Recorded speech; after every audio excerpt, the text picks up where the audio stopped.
Ndadzoka nenyaya yemukomana uyu tafadzwa wekuzviuraya pamba paambuya. Tikati gare gare topota tichipanana ma-updates kuti zviite zvakanaka.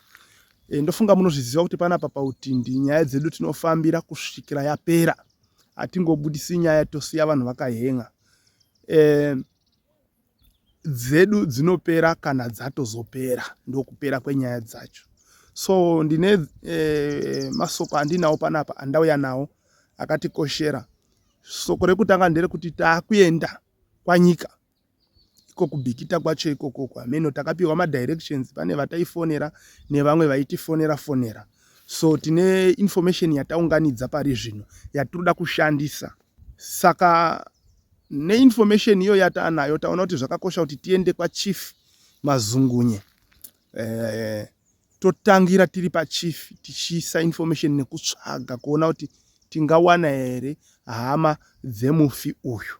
So ndo mamirira zvakaita takutoenda as Utindi TV ikoko kwaChief Mazungunye kuti tibatsirane nehama idzi dzakashayikirwa idzi dzisati dzazikanwa pamwe chete neavava vane munhu akafira pamba pavo. Zviya tinongoda kubatsirana kane kuti tiri vanhu. Saka takutosimuka kuti tiende ikoko. Kana tadzoka tichakupai mhinduro yekuti takafamba sei. Ndinotenda kuti uyewo tisati taenda pane mamwe masoko andinawo, regai ndikuzivisei kuti hatina kuvhara, takavhura. Pamusoro pamuri kuona pane logo apo yeUtindi TV pane nhamba dzedu ipapapo. Vese vane zvavangangoziva pamusoro pemukomana uyu, tibatei paWhatsApp. Isai message paWhatsApp, tinokupindurai. Kana matext message tinokupindurai. Kana kufona, asi sometimes kufona kunogona kunetsa nekuda kwebhizi yemabasa. Munogona kunonoka kupindurwa mukazopedzisira mwabuda mumweya. Saka tibatei. Then foto remukomana akashayika tinaro. Ndosaka ndaigara ndichikuudzai kuti joinai WhatsApp channel yedu, mojoina WhatsApp group redu reUtindi TV, kuita kuti panguva dzakadai tinongopotsera ikoko moona. Then kana iri hama yenyu mototiudza. Kana muchimuziva tobatsirana kuti zviite zvakadini, kuti zviite zvakanaka. Saka nekutaura nemasoko iwayo ndiri kukurudzira vose asati apinda muWhatsApp group reUtindi kuti ndaisa link mudescription renyaya ino. Mune 2 malingi arimo. Rimwe link ndere WhatsApp channel, rimwe link ndere WhatsApp group redu reUtindi TV. Ngatijoinei ikokoko.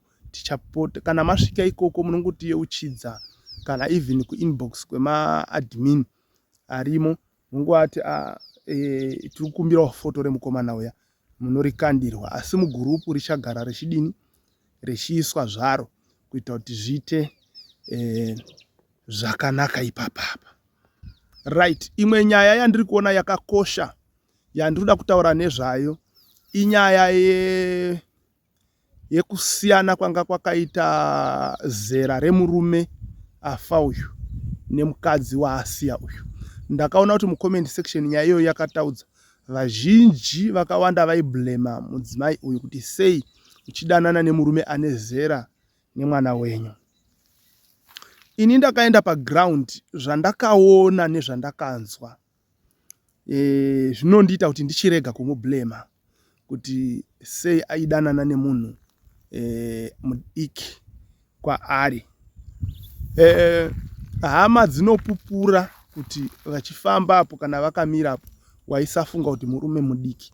Ani munotiziva kuti kune vaya vekuti kana vachitofamba paubvunzi ukazozwa kuti ndo murume wacho unotovhunduka, yowe vane kamurume kakadai. Zvazvisina kudaro kune ivava. Why? Nekuti mukomana uyu anonzi anoratidzika sekuti aivawo nezimwiri ziguru. Mudzimai uyu ndofunga makamuona. Unfortunately akangobuda achitaura akagara. Tikamutora akasimuka achifamba achienda uko, munondofunga kuti amwe uri kuma 20 something years. Ndo zvaangori. Saka vachifamba apo munototi zvinongoenderana nemurume yeye, ndo mataurirwo azviri kudini, azviri kuitwa nevanonyatsokuvaziva chaivo chaivo. Then chimwe chinhu chinoitikawo chandiri kufunga kuti chine contribution ipapapa inhau yevafana ava vekunana kutanga kuma90s kuuya kuma2000. Mukanatsozvitarisisa vanhu vandiri kutaura ivo vadiki pazera, nekuti isusu hatikompeyiwe nevafana vekuma90s, nekuti ini ndinotori nevanin'ina vekuma90s nekuma2000 something vandakatobereka kumusana. Asi vakawanda vavo chizera ichi ukamira pamwe chete navo vakuita unga ndo vakuru. Handizivi zvaakuitika nyika yataakurarama mazuva anaya. Ndinotenda vakawanda munotenderana neni papa. Number 1, panewo kamwe yakakangosimukawo mavari vafana venguva ino kepride. Pride inoita kuti munhu ange akura nekuti mweya unomugara, nekuti nemaitiro ake, mafambiro ake, matauriro ake anoda kuzviisa pamusoro. Ndine umwe mufana ndisikadi kutaura nezita rake ari kumaraini mudhuze dhuze nematinomboshandira. Unoti ukasvikapo anoshanda mushopu, uchida kuti ubatsirwe naye unenge uchamunamata. Saka tinongoita patience, taakuzviziva hedu kuti ari kurwara, ane chirwere chepride, chekuzvikudza. Matauriro ake anoona mwese kunge muri vana vake. Haana kana hwani waanoremekedza ngoti mudhara alright saka chiregai ndidai soka. Pamwe pacho unogona kutaura iwo mazwi 2 3 akanyarara, wozomurinda kuti koza ndambotaura zviya zvakati nezvakati, ozoti papa okay mudhara I sorted. Ameno language dzavo dzavanoshandisa mazuva anaya, the way yaanotaura nayo, the way yaanozviratidza nayo kuvanhu, the way mufambiro wake muitira, unofunga kuti akura. Wese ane ndebvu dzakawanda kutopfuura Elder Kanjanda. Ina handina ndebvu kaini, hamukona. Ndikanyangwe ndikatodzisiya tunongoti sinini panapa totozondishatisa sinini tumwe twetonga tunjanjari tuchiuya apa hapana ndebvu. So iye ane ndebvu dzakawanda. But mufana ndewo muna 2005. Saka kana tichitaura mufana wemuna 2005, inini pachangu ndakamusiya ne more than 15 years. Animuruzona. So ndozviri vana vamwe vacho vemazuva anaya. Na chimwezve handizivi kuti mitoriro here nenana guka zvavari kudya mazuva ano aizvi. Utarisa umwe wacho muviri wake kana ganda rake ratotsakara, atova mudhara chaiye zvekuti ukatotarisa kuti munhu akura uyu, handimazviona. So but ukazobvunza makore uzozwa kuti ndewe muna 2000 kana ndewe muna 1991, vakawanda vacho handimuzviona. Kutangira ipo papa beno mhepo dzakasimuka, madhara edu ekumashure uko anga ari right, but kuzobva ipapapa vazhinji vari kuti ama 2K, but problem yacho ndiri kuiona kubva kuma 90s kutanga pana 1990 vakazvarwa ipapapa vese kuuya ipapapa generation iyoyi, pane problem iri kudini, iri kuitika. Zvese izvi ndiri kuzvitaura ndichikomenda manzwi ari mucomment section kuti mwaisaona here kuti uyu anga ari mudiki kwamuri imi maimi muchidanana naye. Wesi manje pakuti uyu anga asina chitupa. Saka vaizoziva sei kuti ane makore akadii ende anga asina chitupa ende aivigiridza. Izvi zvinova zvaakutipa problem nhasi yekuti tishaye kuziva kuti anobvepi. Anozona problemu yavo yandinovapa inini haisiri yezera iyi. Problemu yavo yandinovapa ndeyekuti kosei maishingirira kugara nguva yese musikazivi kumusha kwake, ipapo ndo pane problem. Handimazona, ipapo problem zveshuwa neni ndinovapawo kuti ipapo vakakanganisa, vanofanira kutendeuka kutokumbira ruregerero kuti hama dzangu ipapo takavarairwa, takavata nezamu mukanwa. Iyi yezera ndofunga tapedza nezvayo iyi. Ndakuya pane vari kukomplaina vachiti makungotudza kuti aitirova wati nekuti taakungonzwa one side, iye haachakwanisi kutitsanangurira. Hama dzangu, pandakasvika ndakaona kuti munhu akazvindikitwa, munhu airohwa. Izvezvi ndofunga takuda kusvitsa wiki kana ndisingakanganisi, munhu afa. Asi mungaenda pane mudzimai wacho amubvunzi, achiri ari kuchungorwadziwa nekurohwa. Mazwa munhu airohwa iyeye, kwete zvemafanisi. So zvinova zvaizoti ndizoti ko sei maishinga kudaro musingaendi kumapurisa. Tiri ipapo yambiro yandoda kupa kune vanhu vakawanda, murume kana mukadzi ari kundinzwa panguva dzino. Ukaona waunogarisana naye, angava murume wako, angava mudzimai wako, angava mukoma, angava munin'ina, angava baba tete, ingava hama yakaita sei, ukaona aine tsika yekuda kukurova-rova, kurumidza kuenda koripota kumapurisa. Usanyengerera munhu akadaro. Munhu ane tsika yekuda kukurova-rova mumhangarire. Munhu anorohwa mwana mudiki aarohwi asi anoshapurwa zvekuranga. Kana even Bhaibheri rinoti anorega shamu anovenga mwana wake. Kureva kuti kana wakavenga mwana wako uchida kuti mwana akura aine tsika dzakashata, usamurova. Ndizvo zvinotaura Bhaibheri. Ndokuti kana uchida kuti anake unotora shamu wodini, womuranga zvine rudo, kwete kuponda, kwete kuzvindikita. Anditika ndofunga iyo yekurovana iyo taipedza iyoye. Aya nemamwe manzwi andandichisangana nawo mucomment section. Sezvamunoziva kuti panapa pautindi tinoita patience dzekuverenga comments evanhu. Uyezve tine group redu reWhatsApp ratinombovhura mamwe ema-weekends, Friday kundobata Monday. Takarivhura zvedu vanhu vachikomenda dzimwe dzenyaya dzatinokanda panapa paTV.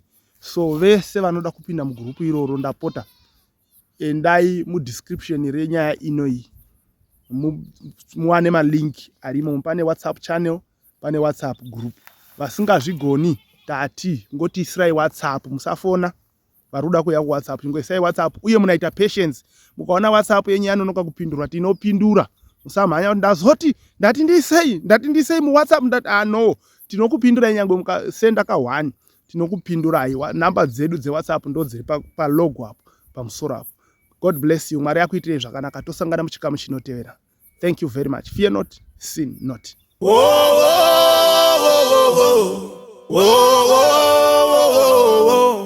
Jesu ari kuuya kuzotora vatsvene.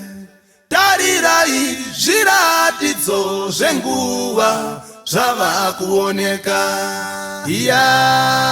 Yemeni, Hosana.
Mumwe ari kuchema kuti zvirwere zvawanda.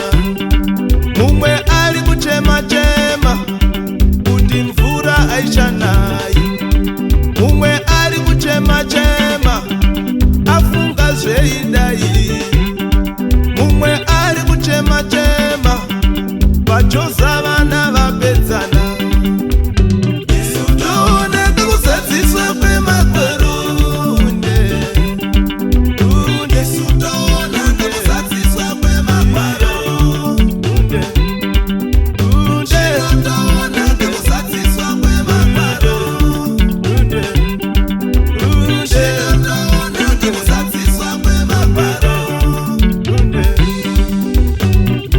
inofamba iwe, ona nguva yatofamba iwe, nguva inofamba iwe, ona nguva yatofamba iwe.